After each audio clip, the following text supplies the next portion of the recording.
حکومت کو چلتا کرنے کے تین طریقے ہوتے ہیں۔ پہلا مارشل لاء، دوسرا وزیر اعظم کا استعفی اور تیسرا حکومت کے خلاف تحریک عدم اعتماد۔ مارشل لاء پہلے سے طے شدہ نہیں ہوتا۔ 1998 میں ایسے کوئی حالات نہیں تھے جن میں مارشل لاء لگانا ناگزیر ہو۔ صرف جنرل ایوب خان کے ذاتی عزائم کار فرما تھے۔ وہ جانتے تھے کہ انہیں امریکہ کی حمایت میسر ہوگی۔ نہ ہی سول سوسائٹی اور ادارے اتنے توانا تھے کہ اب مارشل لاء کے خلاف مزاحمت کرتے، اور پھر عدلیہ نے بھی اس کی توثیق کر دی۔ 1977 میں مارشل لاء کو دعوت دینے والے کچھ عوامل جمع ہو گئے تھے۔ اسٹیبلشمنٹ نواز طاقتور سویلین احتجاجی تحریک، ضدی طبیعت رکھنے والا مطلق العنان وزیر اعظم جو نئے انتخابات پر بات کرنے کے لیے تیار نہیں تھا، اور زیرک اور تالا آزما جنرل موقع کی گھات میں تھا۔ اس وقت امریکی حمایت دستیاب نہیں تھی۔ 1999 میں تو حالات سازگار تھے اور نہ ہی آرمی چیف تالا آزما تھا۔ سویلین وزیر اعظم نے آرمی چیف کو برطرف کرتے ہوئے ادارے کو شب خون مارنے کی راہ دکھائی۔ ایک مرتبہ پھر فوجی حکومت کے لیے امریکی حمایت کی یقین دہانی موجود نہیں تھی۔ آج مارشل لاء کے خلاف طاقتور عوامل موجود ہیں۔ پہلا، حزب اختلاف کی اسٹیبلشمنٹ مخالف مقبول عام تحریک سرگرم ہے جو فوج کی حمایت سے قائم ہونے والی حکومت کے خلاف عوام کو متحرک کر رہی ہے۔ دوسرا، ایک اشرا قبل جمہوریت بحالی کی تحریک کے بعد توانا ہونے والا بار اور بینچ کسی صورت شب خون مارنے والے جنرل کے سامنے گھٹنے نہیں ٹیکے گا۔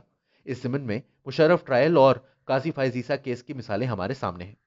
تیسرا یہ کہ کوئی جنرل بھی اتنا کم عقل نہیں جو ایسے ملک میں کنٹرول سنبھالنا چاہے جس کی معاشی حالت اتنی ابتر ہو جتنی اس وقت پاکستان کی ہے۔ وہ ایسا کرتے ہوئے ذاتی اور ادارے کی ناکامی کا خطرہ مول کیوں لے گا؟ در حقیقت اسی وجہ سے کٹھ پتلی حکومت کے ذریعے بالواسطہ طور پر ریاست کو کنٹرول کیا جا رہا ہے۔ یہ بات بھی ناقابل تصور ہے کہ عمران خان جیسا شخص حالات کے دباؤ کی وجہ سے استعفیٰ دے دے۔ جب تک ان کی پارلیمانی اکثریت موجود ہے وہ ایسا کیوں کریں گے؟ جس وقت ان کی مقبولیت انتہائی گر چکی اور معاشی اور سیاسی استحکام کے امکانات کم و بیش دم توڑ چکے، وہ پھر بھی اپنی جگہ پر ثابت قدم ہیں۔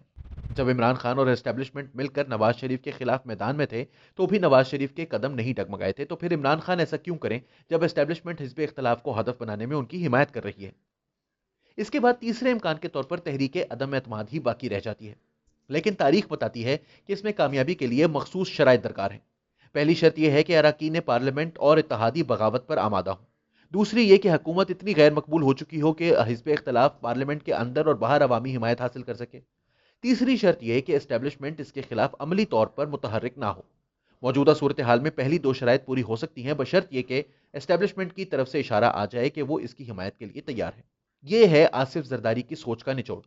نواز شریف کی قیادت میں اسٹیبلشمنٹ مخالف قوتیں عمران خان کو گھر بھیجنے کی کوشش کر رہی ہیں، لیکن آصف زرداری اسٹیبلشمنٹ کے ساتھ ڈیل کی تجویز پیش کر رہے ہیں جس کے نتیجے میں ایک تعاون پر آمادہ قومی حکومت قائم ہو۔ اس کے لیے اسٹیبلشمنٹ کی حمایت سے تحریک انصاف کے حکومت کے خلاف تحریک عدم اعتماد لانے کی ضرورت ہے۔ اسٹیبلشمنٹ کو اس کے لیے قائل کیا جا سکتا ہے بشرط یہ کہ ایک، نواز شریف اور مریم نواز اس مجوزہ حکومت کا حصہ نہ ہوں۔ دو، تازہ انتخابات وقت مقررہ یعنی 2023 سے پہلے نہ ہوں۔ اور تین، chief of army staff general Qamar Javed Bajwa کو کسی پریشانی کے بغیر اپنی مدت مکمل کرنے دی جائے۔ مسئلہ یہ نہیں کہ نواز شریف کسی بھی ان ہاؤس تبدیلی کے خلاف ہیں۔ وہ ایسے کسی شرط کے کی حق میں نہیں جو نئے انتخابات کا راستہ روک کر مسلم لیگ نون کو اقتدار میں آنے سے روکے۔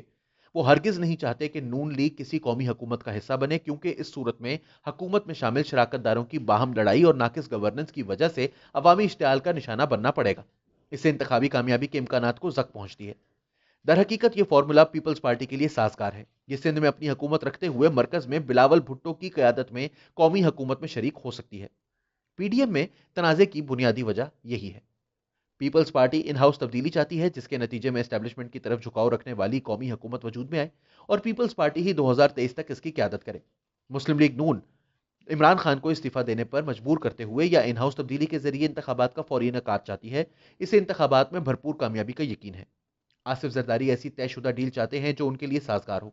نواز شریف لانگ مارچ سے لے کر پارلیمنٹ سے استعفوں کے آپشنز استعمال کرتے ہوئے بحران کو گہرا کرنا چاہتے ہیں تاکہ کسی طے شدہ ڈیل کے نتیجے میں ان کا نقصان نہ ہو۔ زرداری کے فارمولے پر عمران خان کی طرف سے فوری طور پر سخت رد عمل آیا ہے۔ براڈ شیٹ کیس کی تحقیقات کے لیے جسٹس ریٹائرڈ عصمت سعید کی سربراہی میں نیا کمیشن آف انکوائری قائم کیا گیا ہے۔ حالانکہ ان کا اس کیس میں مفادات کا ٹکراؤ بہت ثابت شدہ ہے، لیکن انہیں پیپلز پارٹی کے خلاف سر محل سمیت بہت سے مقدمات کی تحقیقات کے لیے نامزد کر دیا گیا ہے۔ یہ پی ڈی ایم الائنس کی کمزوری کا ایک نتیجہ ہے۔